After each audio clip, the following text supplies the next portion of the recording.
Al-Jolani's visit, the Syrian official going to Washington.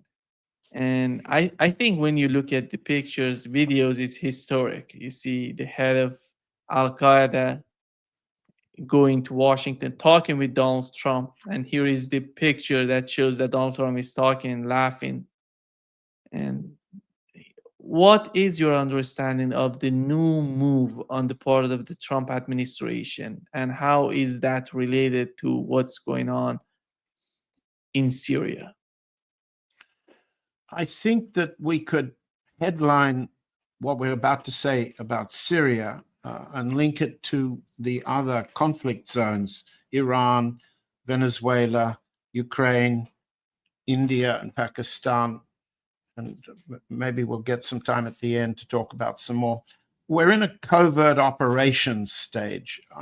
Let me explain just very quickly, and then we get directly to the Syrian question. At the moment, the Trump orientation of using massive force, the obliteration strategy to change the regime in Iran, has failed and is in suspension, let's say. For one excellent reason, Iran has a deterrent air defense now in coordination with the Russians. First, in Venezuela last week, we heard the administration officials, Rubio, Hegseth, and others, testify behind closed doors, to be sure, but the leak has come, that at the moment, the administration does not believe it has legal justification for attacking land targets in Venezuela.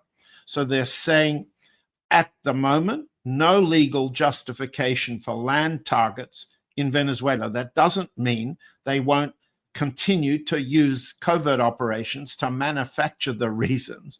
But for the time being, an attack on Venezuela is not imminent. And another reason for that is more effective defense than they want to risk. And we've said this last week in the program. So Venezuela and Iran as regime change targets is in the covert operations phase. Syria is the example of a regime change operation that succeeded. And we're in the stage of covert operations to use the success, essentially the partition of Syria, as we've discussed, between Turkey, the United States, and Israel, to use this stage to develop U.S. policy, and we'll come to that, what that means, and how this meeting of the temporary president of Syria, Ahmad al-Shara or Al-Jolani, both names. And we want to see the peculiar way in which the Americans handled him at the White House and in Washington, to understand what they think they're doing, and then compare it to the way the Russians handled him when he went to the Kremlin. The degree of openness on the Russian side contrasts very visibly with the peculiar way in which Al-Jolani was handled in Washington. Just bear in mind that this isn't the first meeting between Trump and the Syrian leader. There was a meeting in Saudi Arabia with at the GCC, the Gulf Cooperation Council, which was Trump's first announcement of the intention to lift sanctions on Syria and recognize the new leadership of Syria for business as usual. Now, business and money are one of the major U.S. objectives, and you can see that from the pictures, and you can see it in May. Trump refers in May to the appointment of what he called a very good ambassador, a friend of mine who's Lebanese. This is Ambassador Barak, Tom, I believe I got his first name right, Barak, who's of Lebanese origin and is a real estate developer and has been in business with Trump for many years. Barak is officially ambassador to Turkey and special envoy to Syria. He attended and was in the front row of the meeting in the Oval Office that you just showed. Making money in Syria is a major objective. It's a major objective of a private commercial kind, the Barrack kind, the Trump kind, and it's a major US, IMF, Saudi objective. Before Al-Jolani showed up at the White House, he had met at the IMF with the IMF leadership. And the IMF leadership has issued a number of statements committing Syria in return for the resumption of an IMF program, which would be directed by the US, to privatization, commercialization of its resources, and so forth. The degree of foreign debt that Syria is carrying is difficult to measure because most of its foreign debt is owed to Russia and Iran, and there's no numbers for that.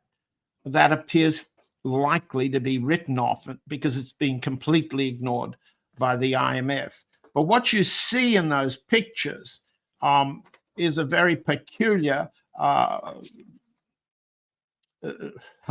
illustration of a way of treating Syria quite unlike I've seen before.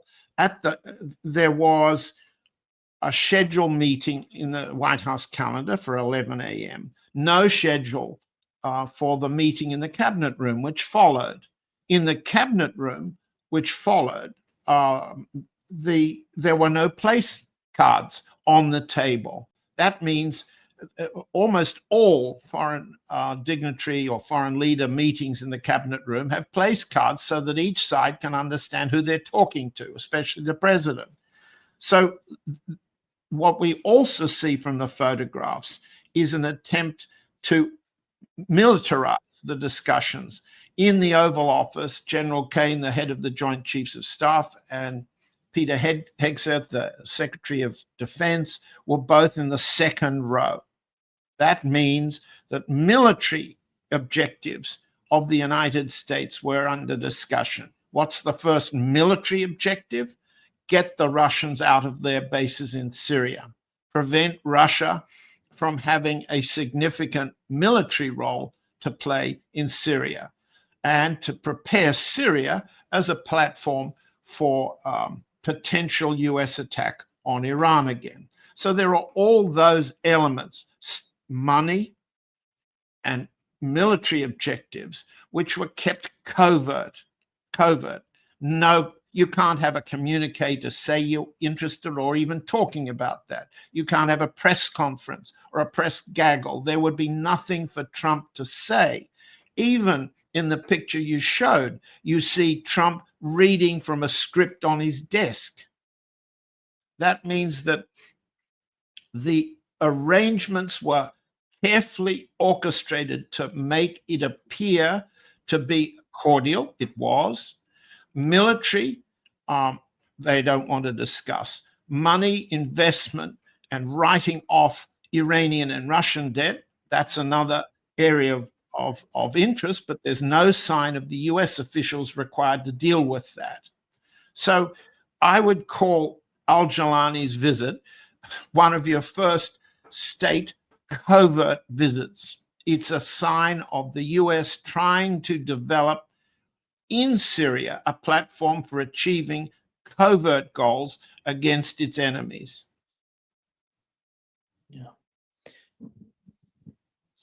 John, how Syria, it seems to me that is becoming so much complicated for all the players in Syria, mostly for the Yes. United States, Turkey, and Israel. But when you look at Russia today in Syria, what can they do in Syria to just counter what the United States is trying to do to make in that region?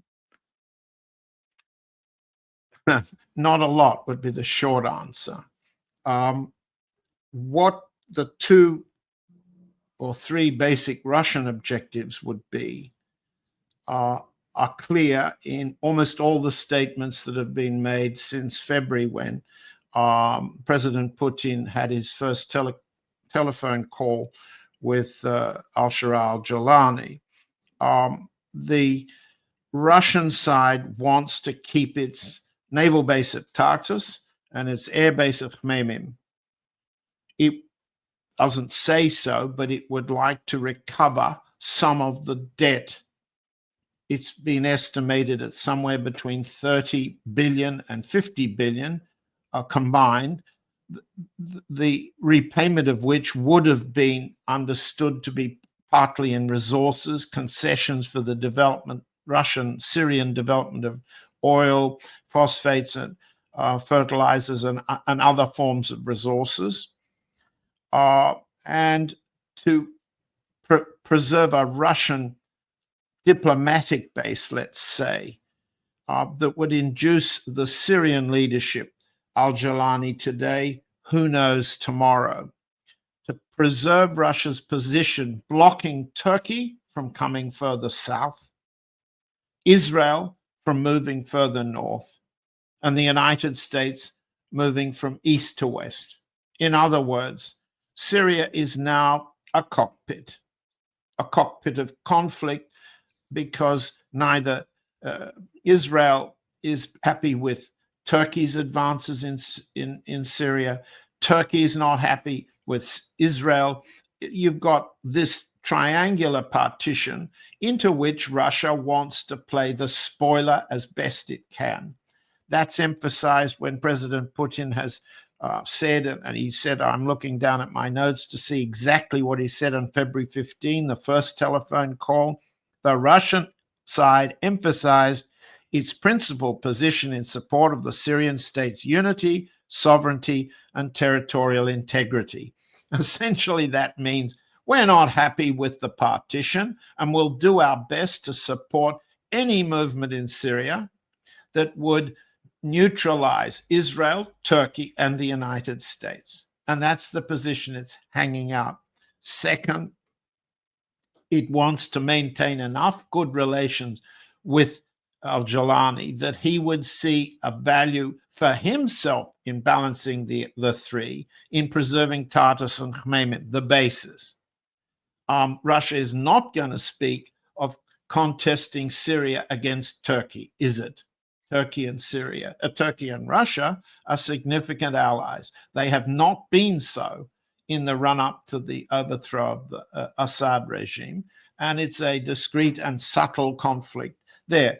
There's another issue, and that's been one of the fundamental concerns that Russia has had.